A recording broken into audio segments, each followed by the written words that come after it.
Assalomu alaykum. Biz xulosalar bilan bir qator videolar ustida ishlashni boshladik. Biz 10 yil ichida 2010-yildan 2019-yilning oktyabrigacha namoyish etilgan eng yaxshi 15 ta multfilmni esga olishingiz uchun video tayyorladik. Bu ajoyib grafik kattalar animasi, super qahramonlar va allaqachon klassikaga aylangan bir nechta animatsion filmlar va bu janr uchun eng kuchli 10 yilliklardagi birini sizni kutmoqda. 2010-yilda ajdahoni qanday qilib uchishga o'rgatish mumkin? Ular juda yaxshi ishlashdi va uning shubha korxonalaridan orqada qolib, studiyaga yangi raqobatdosh darajadagi Madagaskar yoki Kung Fu Panda bajarilishi kerak bo'lganligi va 3 ta lenta bilan to'kilgan ajdahoni qanday tutishni ko'p jihatdan oldingilariga qaraganda yaxshi va ajoyib bo'lib o'tdi. DreamWorks loyihalari ushbu franshizaning asosiy afzalligi shundaki, farqli o'laroq Shrek va Madagaskarning 3 ta filmi ham hayratlanarli darajada barqaror va hatto birinchisidan hayratga solgan animatsiyalarning sifat darajasi har bir yangi premyera bilan ortib bormoqda. Mualliflar Skandinaviya mamlakatlari madaniyatini O'rta Osiyo mifologiyasi bilan iddiat nisbatan aralashtirib yuborishga muvaffaq bo'lishdilar. Natijada chiqish intiluvchan va ajoyib hikoya bo'lib chiqdi. Ushbu multfilmdagi landshaftlar tasviri inqilobiy tus oldi va bir-biriga o'xshash bo'lmagan jonzotlarning do'stlik tarixi tomoshabinga bejiz ta'sir qilmay qolmaydi.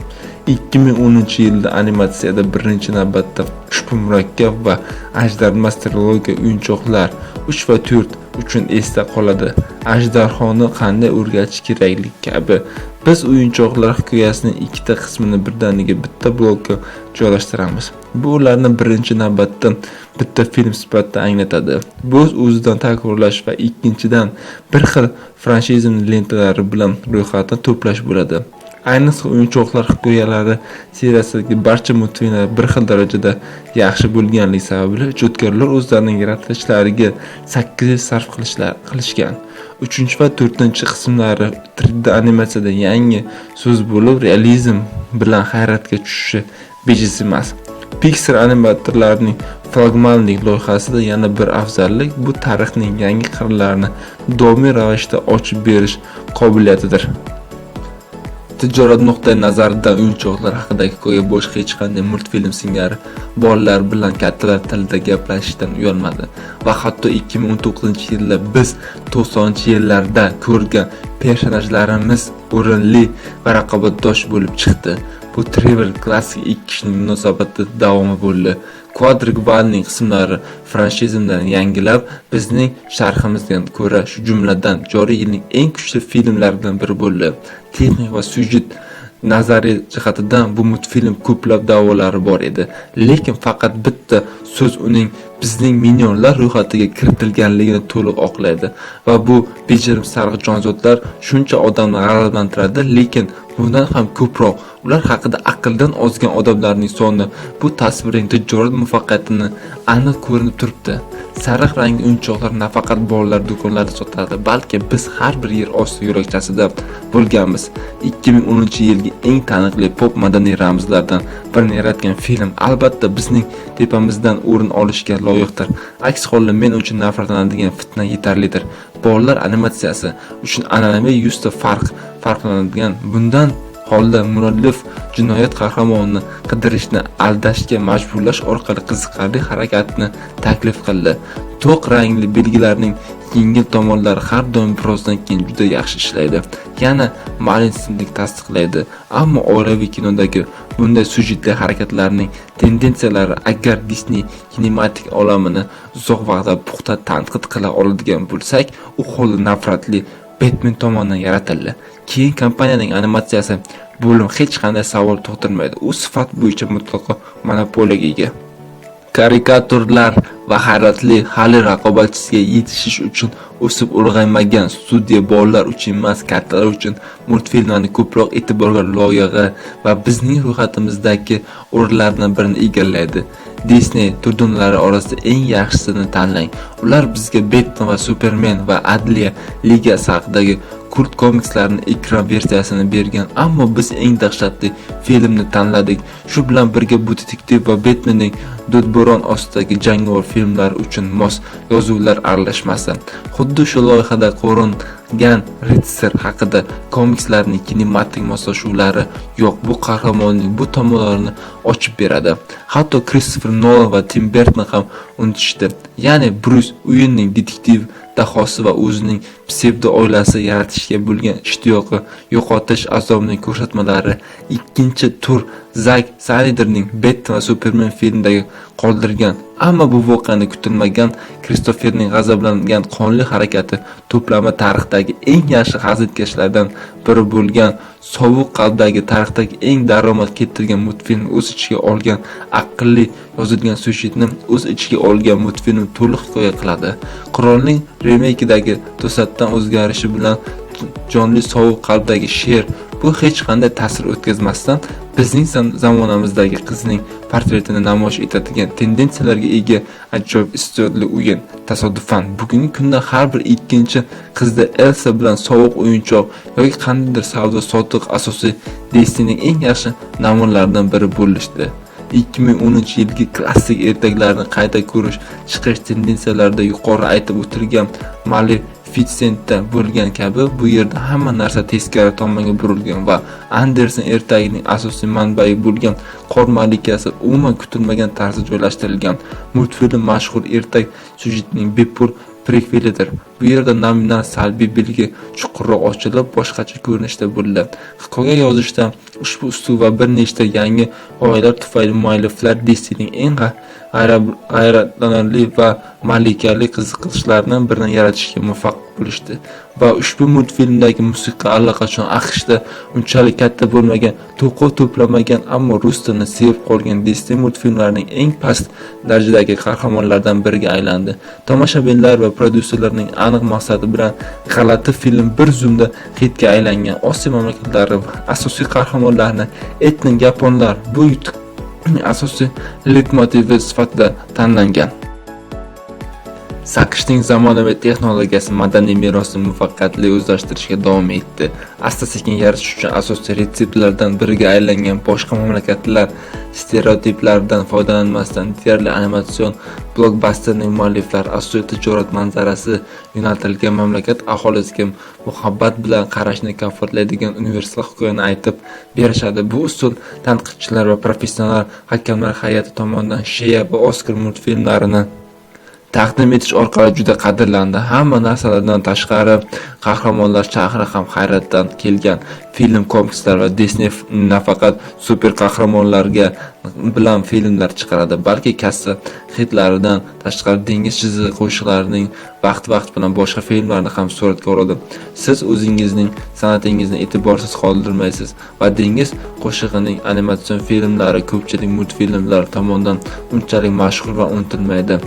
Lekin unchalik emas. Oxir-oqibatda u Yevropa studiyasining yuqori sifatli animatsiyasining nayob namunasi bo'lib, dengiz qo'shig'ining profil nominatsiyasiga Oskarni tortib olish bejiz emas edi.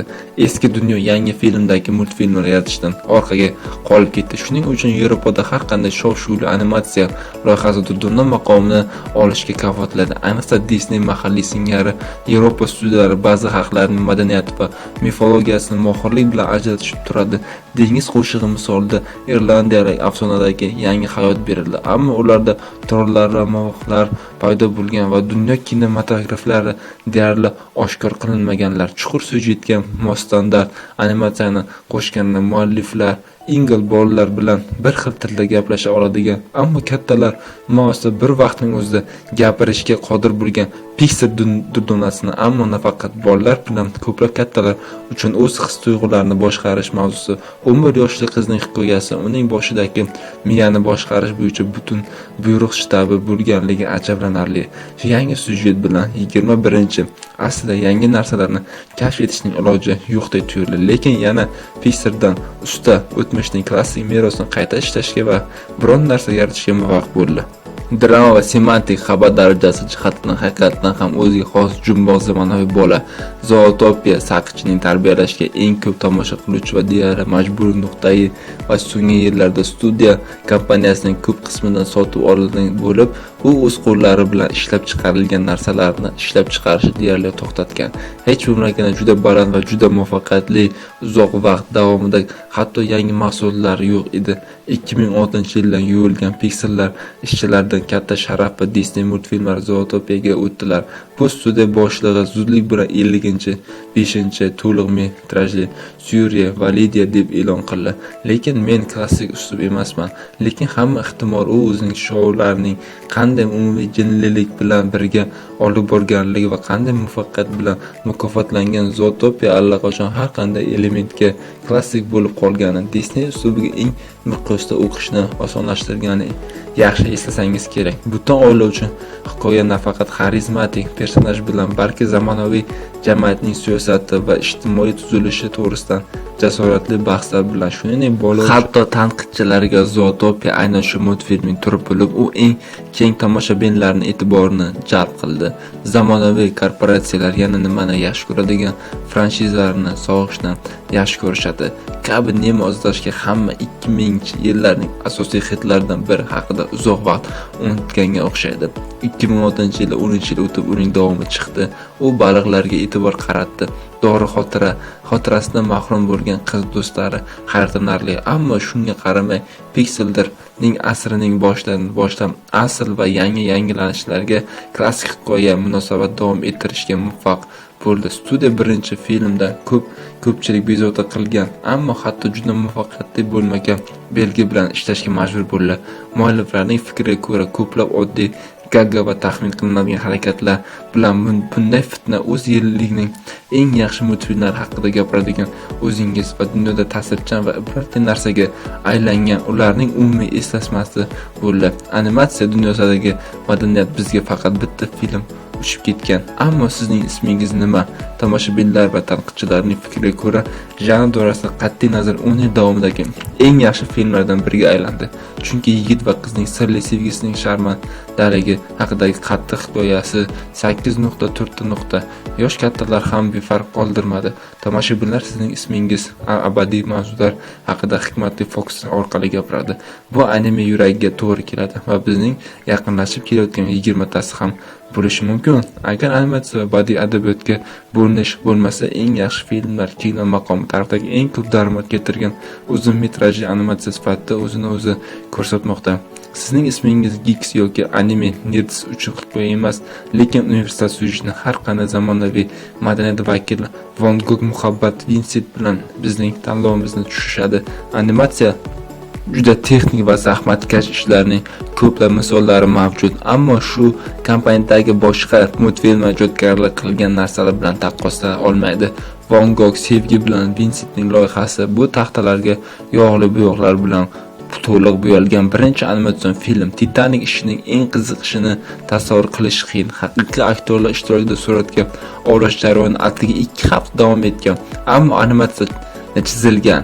Ularning ustiga Van Goghning rasm uslubidagi bir xil 25 rassomdan iborat jami butun 2 yilni o'tkazadi va 60.245 syujetni o'z qo'li bilan yaratgan ramkalari. Bu qiziquvchan, chunki bu bosh qahramon buyuk rassomning o'lim holatlarini bilishga harakat qiladigan detektiv voqea. Ular hanuzgacha sir bo'lib o'ralmoqda, ammo multfilm eng mashhur va realistik versiyalardan biridir. Bu yerda har bir kadr tarixdagi g'ayrioddiy rassomlardan birining dahosini ulug'laydi va ba'zi sahnalar uning telba tirnoqlari, Van Goghning mumtoz asarlari shunchaki mavjud emas, qadimiyligi, chunki u bir lahzada biz buni qanday eslagan edik. Disney turli xalqlarning etnik xususiyatlari bilan ishlashni qobiliyatini oldi. Bu usulning eng yaxshi namunasi Meksika madaniyati bilan to'liq toshgan va nafaqat tashqi, balki semantik darajada o'liklarning kunini nishonlash prizmasida va Meksika xalq mifologiyasidan iborat bo'lgan Kokos sirlar filmi edi. Mualliflar ehtimol biron bir multfilm hech qachon o'limni shu qadar ko'p qirrali ko'rsatmagan, ammo har doimgidek Disney universal multfilm bilan yakun topdi. Siz birinchi soniyalardan syujetlardan boshqa qahramonlarning hayajonli syujetiga hamdard bo'lishni boshlaysiz. Burilishlari chindan ham hayratlanarli, ammo Koko sirlaridagi asosiy xususiyat multfilm uchun juda ta'sirli, ammo yig'lamaslikdan ilojimiz yo'q va qaysi jins va irqning yoshi umuman ahamiyatga emas. Pixar ssenariysi mualliflari tomoshabin qalbining sozlamalari shu qadar mohirlik bilan ijro etishadi. U hattoki qotib qolgan kinik itlar qo'g'irchog'ini yetib borish mumkin. Animatsiya Andersen allaqachon kinematograflarning alohida turi bo'lib, to'xtash harakatlari animatsiyasi janrida ishlashning qanchalik qiyinligi haqida hikoya qildi. Buni hamma izohlashni hojati yo'qdek tuyuldi. Shunchaki bir suratga olish guruhi bir necha soat davomida sahnani qanday suratga olayotganini tasavvur qiling. Bir necha soniya davomida harakatlanadigan uy quradigan qo'g'irchoqlar va Andersenning rejissyorlik uslubi bu shunchaki murakkabdir, lekin oxir-oqibat bunga arziydi. Shunga o'xshash film yo'qdir. Itlar oroli albatta janob turksiz multfilmlar singari qo'ndoq va xilma-xil multfilmdan pastroqdir, ammo qiyin taqdirga karikaturdir. Yapon itlari sizdan jiddiyroq. Siz Andersen deyarli o'z karyerasida birinchi marta siyosat haqida aniq gapiradi. Haqiqiy eko-manifestni va bularning barchasini namoyish etadi. Aleksanderning buyuk musiqasi, sadosi shuningdek kinoning dunyosidagi asosiy xarizmatlardan Bill Murray, J. Goldblum va Bryan Cranston bilan hamkorlikda Edward Norton O'rgimchak odam koinotlarda hanuzgacha O'rgimchak odam haqidagi eng yaxshi loyihasidir va kelgusi yillarda hech narsa o'zgarishni ehtimollardan yiroq emas. Biz shubhasiz koinot bo'ylab o'tgan yilning eng yaxshi blockbuster deb nomlanadi va endi biz uni chin dildan 10 yil ichidagi eng muhim loyihalardan biri deb e'lon qilamiz va emas faqat animatsiyasidir. Agar ro'yxatdagi har qanday kishi Van Gogh va itlar oroli suratga olishning mashaqqatligini raqobatlasha olsa, u Sonic koinotlari orqali Spider-Man tomonidan animatsiya dunyosida kvadrat stavkalar bilan haqiqiy inqilobni yaratgan fon va aksiyalar sahnasiga ishlab chiqish, multfilmni hayotga kirgan kulgili kitobga aylantirish va bitta O'rgimchak odam o'rniga birdaniga 6 tasi bo'lib qoladi. Biri ikkinchisidan ko'ra chiroyliroq. Barcha qimmat kino, komikslar va yaxshi yozilgan syujetlar ushbu blockbusterga jonli film formatida tayyorlash uchun qiziqarli blockbuster mos kelmaydi. Shunchaki ular imkonsizdir.